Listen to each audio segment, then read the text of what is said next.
Hi guys and girls, I'm Obsidian Ant, and this is Rise of Discovery, the latest expansion for Star Trek Online. This is a sponsored video and I'm working together with the team behind the game. Now if you're a fan of Star Trek, you will no doubt be aware that the latest current TV series is called Discovery, and you'll likely also be aware that it is set before most of the other TV series, with the exception of course of Enterprise. The interesting thing about Star Trek Online is that whilst it is primarily set in the 25th century, it also allows you to experience many other aspects of the Star Trek historical periods. The game is free to play, and the Rise of Discovery expansion, the episodes here, are set before Season 1 of the Discovery TV show. There's a link to the game in the video description below. It also allows you to participate in events Captain Lorca and Commander Landry experienced before they joined the USS Discovery. What's nice about this is that you'll be able to play alongside both Lorca and Landry, and their characters are voiced by none other than the TV actors of the same role. That's Jason Isaacs and Rekha Sharma. I'm Captain Gabriel Lorca. Welcome to the Baran. This is my first officer, Commander Ellen Landry. Sorry to hear about Captain Schaefer. So for those who haven't played through Star Trek Online before, you may be wondering how this time hopping between various periods actually works. So here's the deal. One aspect of the game allows you to play through episodes, which are chunks of story comprised of various missions. These missions can be a variety of space-based activity and ground-based activity because, as you would expect, Star Trek is very much about spaceships, but it's also very much about away missions. The episodes are selectable from an episodes menu. There's literally a year's worth of missions here from all the previous updates. If you've played the missions before, then you can replay them. If not, then you can play through them in order. Alternatively, you can completely skip missions if you so choose, thereby granting you immediate access to the next episode. Now, a large part of the Rise of Discovery update is these two episodes, the plausibility of the possible. And yeah, I really love the title sequence callback to the TNG TV series here, by the way. And the other episode is the impossibility of reason. Each episode represents a good chunk of gameplay. The plausibility of the possible, for example, took me around 1 hour to complete. Now the episodes tend to feel very complete, with a beginning, middle and end, and there's definitely some structure and thought gone into these. The other aspect of Rise of Discovery are the changes to how players can access Tier 6 ships. Now these ships are the most advanced ships in the game, very powerful with some great stats. They've always been level locked up until now. However, the latest update opens Tier 6 ships up to players of all levels. That doesn't mean new players will instantly be overpowered, however, as the ships will scale according to the player's level. This means then that the ships will grow with you throughout your time with the game, a nice touch.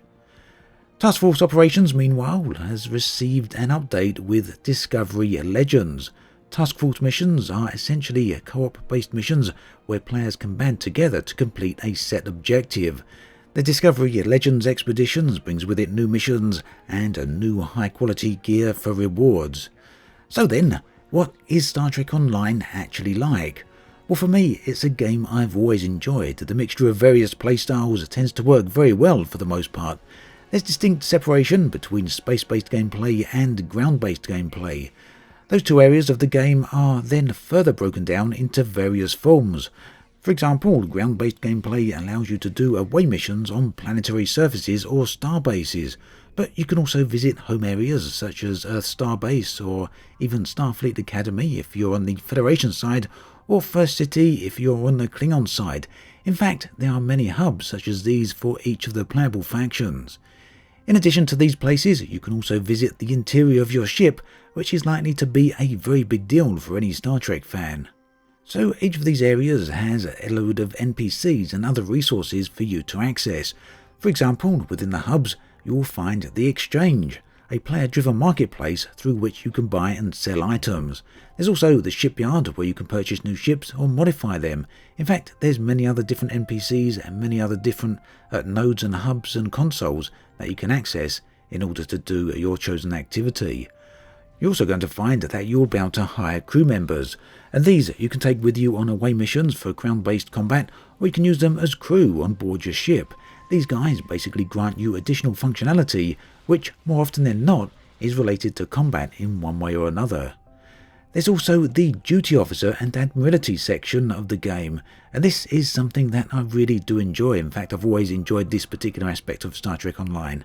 Essentially then, you can hire duty officers and send them on activities or missions.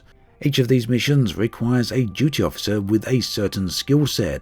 The skill set determines the success and failure rates of any chosen mission.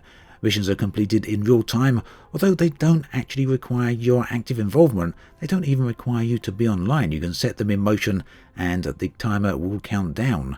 Once the mission is complete, if the officer was successful, then you get some rewards. More often than not, this comes in the form of XP, but it can also come with other rewards. Now, this same principle also extends to the Admiralty, where you can send your fleet of ships onto their own missions.